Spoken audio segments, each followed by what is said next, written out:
किसी के भाग्य की रचना भगवान नहीं करता है, भाग्य की रचना आत्मा स्वयं करता है। कर्म की कलम से किस्मत की तस्वीर बनाई जाती है, इसलिए अपने कर्मों को संभालिए और संभल संभल करके कर्म करिए। सुंदर स्वभाव भी बनाइए, आलस्य मत कीजिए, हिल मिल करके रहिए, दूसरों का ध्यान भी दीजिए। स्वार्थी प्रवृत्ति के इंसान मत बनो। क्रोध करने की आदत कम कीजिए, क्रोध राक्षस का लक्षण है। दंभो दर्पोभिमानस्य क्रोधा पारुष्यमेव च। श्री कृष्ण कहते हैं जो दंभ करता है, दर्प माने घमंड करता है, अभिमान करता है और क्रोध करता है और बहुत कठोर वचन बोलता, गाली बकता है, वही राक्षस है। भगवान कृष्ण ने कहा ये राक्षस के लक्षण है। अज्ञानम च अभिजातस्य पार्थ संपदम आसुरीम। अज्ञान के कारण ये राक्षसी प्रवृत्तियां उत्पन्न होती हैं। हे पार्थ, हे अर्जुन, क्रोध को कंट्रोल कीजिए। क्रोधा वैवस्तो राजा,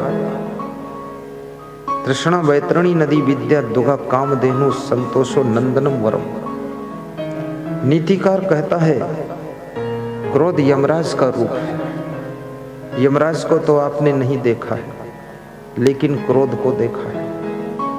यमराज जब आता है वो भी मारता है, क्रोध आता है वो भी मारता है। यमराज का स्थान क्रोध को दिया गया। तृष्णा वैतरणी नदी है, कभी तृप्त ना होना, संतुष्ट ना होना, जिंदगी भर हाय हाय चिल्ला चोट मचाए रखना, यही वैतरणी प्लेस में आप विद्या से काम ले सकते हो।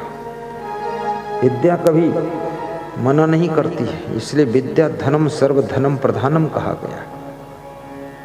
आप सगे भाई हैं, 10 भाई हैं, 2 भाई हैं, विद्या धन प्राप्त कर लो। जब बंटवारा होगा, नच भ्रात भाज्यम, विद्या को भाई बांट नहीं सकता। नज राज हार्यम, राजा हरण नहीं कर सकता है। नच चोर हारी है, चोर चुरा नहीं सकता है। विद्या धनम सर्व धनम प्रधानम, ऐसा विद्या रूपी धन। कुर्सी मेज बट जाएगी, घर बट जाएगा, जमीन बट जाएगी, लेकिन जो आपकी विद्या है कोई नहीं बांट सकता है। देश छोड़कर साधु बन जाओगे तो भी वो विद्या आपके साथ में रहेगी। इसलिए विद्या रूपी धन को इकट्ठा करिए, अनेक कलाओं को सीखिए, अनेक गुणों को अपने भीतर विकसित करिए, क्योंकि आपका गुण आपके महत्व को बढ़ाएगा, आपकी कला आपको ऊंचा स्थान दिलाएगी, आपकी योग्यता आपको महान बनाएगी। आप इसलिए विद्या रूपी धन को प्राप्त करने में आलस्य मत करिए।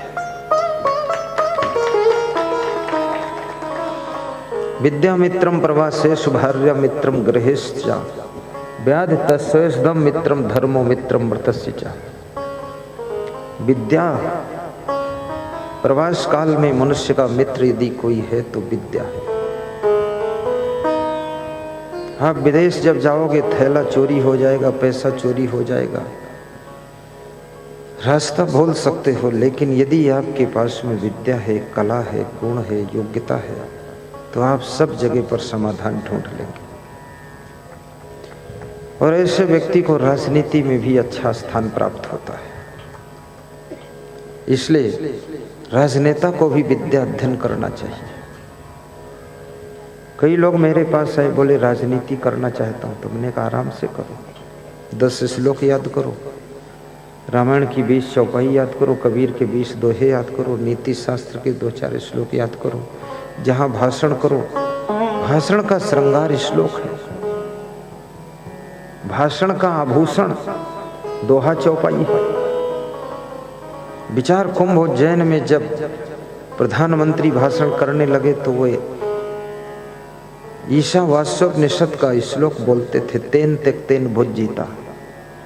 इसके आगे उनको शायद याद नहीं होगा, भूल भाल गया होगा, तो इतनी कड़ी ही 10 बार बोला, 20 बार बोला। तो मैंने कहा पर्ची लिखकर भेज दो, आगे की कड़ी ये है, तेन तेक तेन भुज जीता 100 बार बोल चुका है। माँ गृद्धा कस्य धनम ईशावास्यम इदम सर्वम यत किंच जगत्याम जगत। तो वो जब प्रधानमंत्री ने वो आधी कड़ी ही बोला, लेकिन उसके भाषण का वो श्रृंगार बन गई। इसलिए राजनीति में भी आपको थोड़ा विद्या याद रहना चाहिए। 10-50 चौपाई भी याद कर लो, कुछ महाभारत के प्रसंग याद कर लो। ये कहां तक अपनी जेब की बातें बोलते रहोगे? लोग उब जाएंगे सुनते सुनते कि नाली और कीड़ा बलबला रहा है और वो सड़क फड़क बवालो। थोड़ा 10 मिनट स्वार्थ की बात करो, फिर 90% मार दो परमार्थ की बात। लोग कहेंगे नेता नहीं ये संत है और भ्रष्टाचार का अंत है। हाँ, पर तुमको कुछ मालूम ही नहीं है, बस खाम खान लफंगों के साथ टाइम बर्बाद कर रहे। दिमाग को एकाग्र करो। पढ़ते क्यों नहीं हो? क्यों नहीं पढ़ते? क्यों नहीं याद करते? इतना प्रपंच याद कर रखा। ध्यान एकाग्र कर लो। आज पूरे देश के अंदर इतने नेता हैं, लेकिन सबसे टॉप का भाषण करने वाला एक ही आदमी है, प्रधानमंत्री। क्योंकि वो अपने भाषण को श्रृंगारित कर देता है, विभूषित कर देता है। तो क्या आप नहीं कर सकते हो? बिल्कुल कर सकते हो, पर आप याद ही नहीं कर रहे हो, पढ़ते ही नहीं। विद्या मित्रम प्रवासेषु भार्या मित्रम गृहस्थ। और आपके घर में गृहस्थ आश्रम में आपका मित्र यदि कोई है तो आपकी धर्म पत्नी है। कौन है? धर्म पत्नी। दुख सुख में साथ देती है। और जिस दिन से आपके बेटे का विवाह हो जाए तो माता पिता को ये कामना नहीं करना चाहिए कि बेटा पहले जैसा मेरे पास में टाइम देगा। अब उतना टाइम नहीं, अब अपनी पत्नी को टाइम देगा। क्योंकि अब गैर व्यक्ति को अपना बनाने का चैलेंज आ चुका सामने। वो दूसरे ब्लड से, दूसरे घर से आई हुई महिला है जिसका नाम बहू है। उसको डील नहीं कर पाएगा तुम्हारा बेटा तो सुप्रीम कोर्ट तक मामला पहुंच सकता है। अब उसकी डीलिंग में, उसकी सेटिंग में लगा हुआ है। माँ अलग चिल्ला रही, कहती जब से शादी हुई तब से हमारा ध्यान नहीं देता। अरे उसका ध्यान दे रहा वही बहुत है, तुम ध्यान रहने दो, इधर उधर ही लगे रहो, उसी में सफल हो जाओ, वही बहुत है। उसके बाद वो भी चिल्लाएगा मेरा बेटा मेरा ध्यान नहीं दे रहा, क्योंकि वो अपनी बहू को ध्यान देगा। सब देते रहो ध्यान खूब। किसी से बहुत ज्यादा प्रेम की कामना भी मत रखो कि हमारे पास में रोज हमारा बेटा बैठे, रोज बहू बैठ जाए, रोज हमको बाबूजी बोले हैं, बाबूजी बाबूजी बाबूजी बहुत अच्छे, रोज लल्लू बनाए, रोज लल्ली देवी बनाए। ये लफड़े मत फंसो। अरे कभी कभी बैठो, रोज बैठने को वहाँ क्या काम फालतू, डेली बैठ रहे फालतू।